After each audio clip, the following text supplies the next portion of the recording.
অতিবাহিত হয়ে যাওয়ার পরে সন্তান যখন বড় হয়ে যায়, ওই সন্তান একটা জীবিত মানুষের ভিতরে আবার একটা মানুষ জীবিত লওয়া, এটা কি কষ্টর বিষয় না আরামের বিষয়? কারণ কি পরিমাণ কষ্ট! দেখেন একটা গর্ভধারিণী মা ওই সন্তানটাকে যখন গর্ভধারণ করেন, মা জননীর কি পরিমাণ কষ্ট! সন্তান যত নষ্ট হয়ে বড় হয়ে যায়, মায়ের কষ্ট তত বেড়ে যায়, মায়ের কষ্ট তত বেড়ে যায়।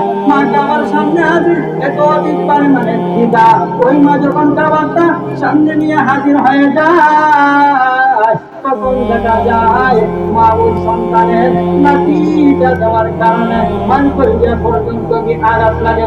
ওই সময় মা লম্বা কাহিনী, ওই সময় মা খাবারটা বন্ধ করে নিজের বিছানায় করে চোখের পানি ফেলে ফেলে ফেলে কান্নাকাটি করেন। দ্বিতীয়বার মায়ের কথা বলার কারণ কি? মহাদিসিনে কেরাম বলেন, দ্বিতীয়বার মায়ের কথা বলার কারণ হইল একটা সন্তান যখন ভূমিষ্ঠ হয় তখন মায়ের কি পরিমাণ কষ্ট হয়। যারা মা হয়েছেন তারাই একমাত্র এই কষ্টের খবরটা ভালো করে জানেন। কারণ একটা সন্তান যখন গর্ভধারণ করবেন, ওর আগ মুহূর্তে মায়ের কি পরিমাণ ভয়! হায় হায়! অনেক সন্তান পৃথিবীর জমিনে আসতে মা পৃথিবীর জমিন থেকে বিদায় হতে হয়। এই জন্য ইসলাম বলে, যুদ্ধের ময়দানে যখন বেঈমানদের সাথে মুসলমান যুদ্ধ করে যদি বাঁচে হয়তো হয় কি গাজী, আর যদি মৃত্যুবরণ করে হয় তখন কি শহীদ পাবে। যদি একটা মা সন্তান প্রসব দিতে গিয়ে মৃত্যুবরণ করে তখন ওই মাটা শহীদের মর্যাদা আমার আল্লাহ দান করেন। আর যদি বাঁচেন তখন গাজীদের মর্যাদা আমার আল্লাহ দান করেন। কি পরিমাণ কষ্ট জানেন? একটা সন্তান যখন গর্ভ ধারণ করবেন তখন মায়ের কি পরিমাণ ভয়, মায়ের কি পরিমাণ কষ্ট! মাও কাউকে বলেন না। মা ওই সময় স্বামীকে ডাক দিয়ে আনার পরে বলেন, ওগো স্বামী, যদি পৃথিবীর জমিন থেকে বিদায় হয়ে যায় আমাকে ক্ষমা করিয়া দিবেন, আমাকে মাফ করিয়া দিবেন। আত্মীয় স্বজনের কাছ থেকে তখন মাফ চান, তখন ক্ষমা চান। কারণ ওই সময় কি পরিমাণ কষ্ট, অধিক পরিমাণের রক্ত প্রবাহিত হয়, যার ফলে রক্ত স্বল্পতার কারণে অনেক মা পৃথিবীর জমিন থেকে বিদায় হতে হয়। 3 নম্বর হইল কারণ দেখেন ওই মা কি পরিমাণ সন্তানের জন্য কষ্ট করেন। এত অধিক কষ্ট করার পর যখন সন্তানটা প্রসব হওয়ার পরে সন্তানের চেহারাটা দেখেন, মায়ের অতীতের কষ্ট সব কিছু হয়ে যায়, হয়ে যায়। 3 নাম্বার হইল মা একাধারে 2 বছর কি নিজের বুকের দুধ পান করার। দেখেন পৃথিবীর জমিনে আমাদের ময়লা ধারণ করার জন্য একটা নির্দিষ্ট জায়গা আছে। এটা এমন একটা নির্দিষ্ট, সেই জায়গা হলো কি পায়খানা। দেখেন আমাদের ছোটকালের অবস্থা একটু স্মরণ করেন, ওই সময় আমার মা উল্টা হয় আমাদের প্রস্রাব পায়খানার জায়গা। ঠিক তদ্রুপভাবে 3 বার এই কথা বলার পর 4 নম্বর বললেন বাবা। বাবা তো কি পরিমাণ সন্তানের জন্য কষ্ট করেন, বাবা কি পরিমাণ সন্তানের জন্য কষ্ট করেন জানেন? একটা সন্তান বাবার মুখে হাসি ফোটানোর জন্য বাবা একদিন না 2 দিন না একাধারে 10-15 বছর প্রবাসের মধ্যে ওনার জীবনটাই শেষ করে দিলেন। বাবাকে জিজ্ঞাসা করবেন, ও প্রাণের বাবা, কেন অধিক পরিমাণে নিজের দেশটা ছাড়িয়া অন্য জায়গার মধ্যে কি পরিমাণ নিজের মাথার গামের মায়ের পায়ের মধ্যে পালাইয়া? ওই সময় বাবা বলবে, সন্তান, আমি এই কষ্টটা আমি বাবার জন্য করি নাই, আমি এই কষ্টটা করি একমাত্র তোর মুখে হাসি ফুটানোর জন্য। তাহলে লম্বা কাহিনী, মা বাবা যেমন হুজুর আইছেন, হুজুরের সামনে আমার কথা বলা হয় না। কারণ মা বাবা কি পরিমাণ সন্তানের জন্য মহব্বত করেন। وقضى ربك ألا تعبدوا إلا إياه وبالوالدين إحسانا إما يبلغن عندك الكبر أحدهما أو كلاهما فلا تقل لهما أف ولا تنهرهما। কারণ যখন দেখবেন ওই মা বাবা যখন তোমাদের সামনে বৃদ্ধ উপনীত হয়, তোমরা কি বলো না? আল্লাহ বলেন, তোমরা তাদেরকে ধমক দিও না, তোমরা তাদেরকে কি দিও না, ধমক দিও না। একটা মা যদি আমার আল্লাহ বলেন তোমরা তোমাদের মাতা পিতার সাথে সৎ ব্যবহার করো। সন্তানরা যখন পৃথিবীর জমিনে আয়, মা কি পরিমাণ সন্তানের জন্য কষ্ট করেন, একটু পাবে সন্তানের মুখে হাসি ফোটানোর জন্য। সন্তান ভাত খাবে, বাবাকে বলে বাবা বা তুমি কিসের জন্য ডাকো, ভাত খাইবা না মিঠাই খাইবা, সন্তান যেটা বলে সেইটাই দেওয়ার জন্য বাবা সবসময় বকেন থাকেন, সবসময় প্রস্তুতি থাকেন। হায় হায়, অনেক দুঃখের সাথে বলতে হয় যেই মা বাবা সন্তানের জন্য এত অধিক পরিমাণে কষ্ট করার পরও, কারণ সন্তান বাবা মাকে কি পরিমাণ ত্যাগ করিয়া দেয়।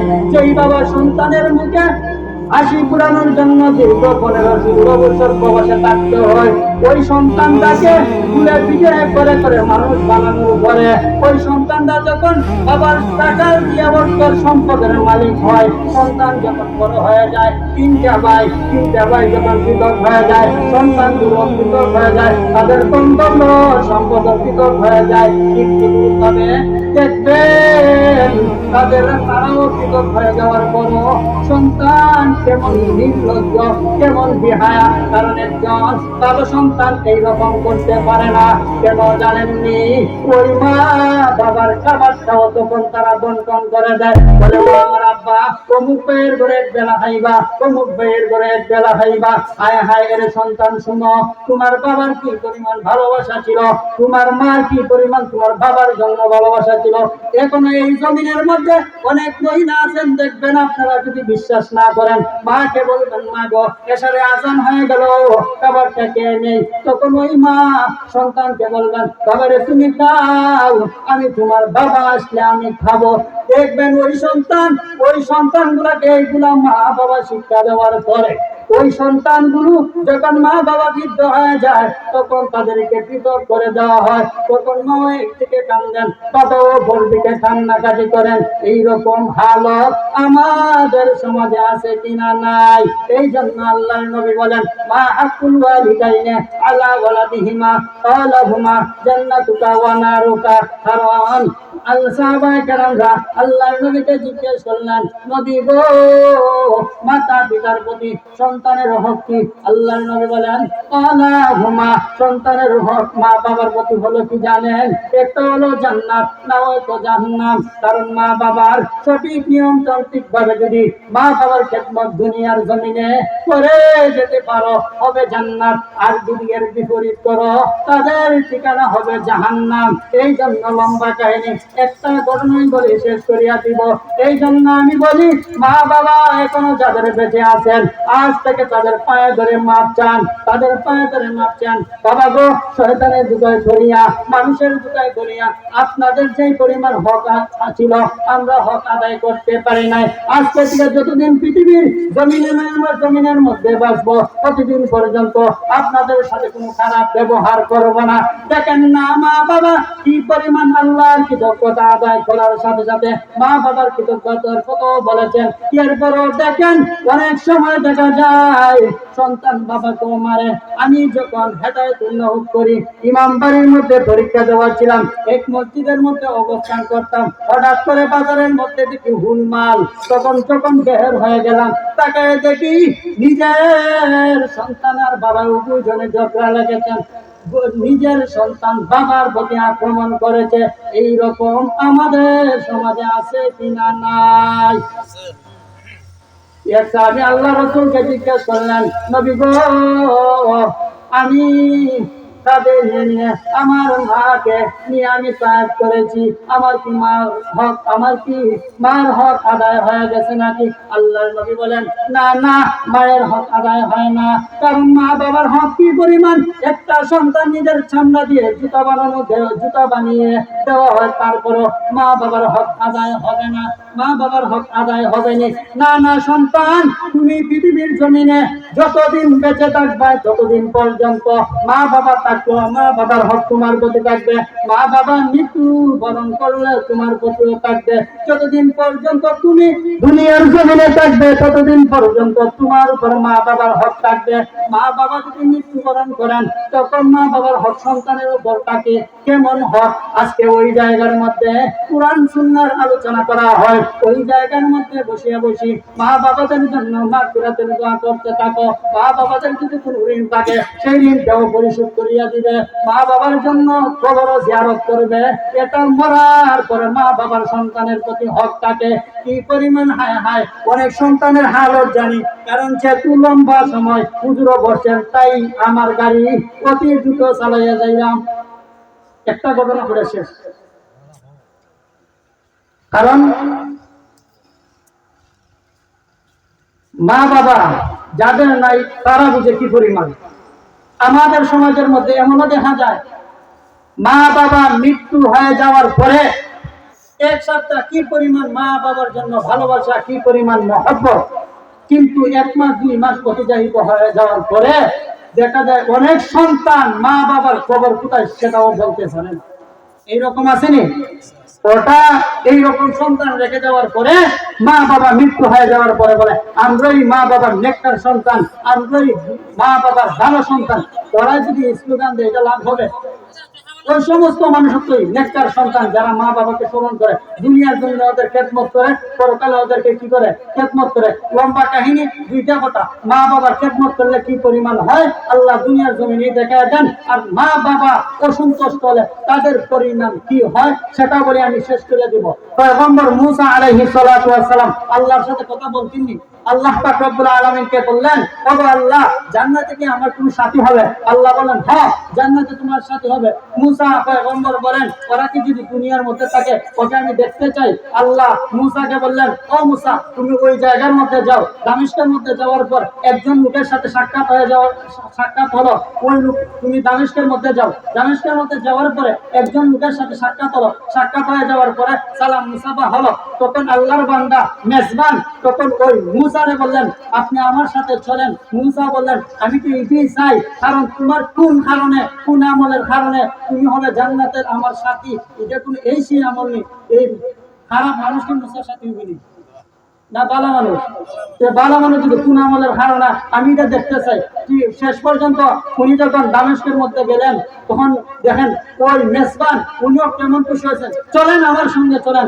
আমাদের সমাজের মধ্যে এমনও দেখা যায় মেহমান, অথচ মেহমান ঘরের মধ্যে আসলে বরকত না গজব বরকত হয়।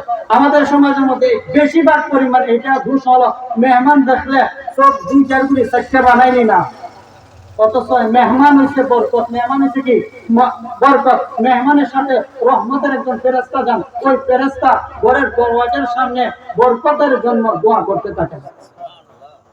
পয়গম্বর মূসা আলাইহিস সালাতু ওয়াস সালাম আল্লাহকে বলছিলেন, আল্লাহ আপনি খুশি হন কি? এর মধ্যে একটা আল্লাহ ওই সময় খুশি হন যখন কোন মানুষের ঘরে মেহমান যায়, তখন আল্লাহ কি হন?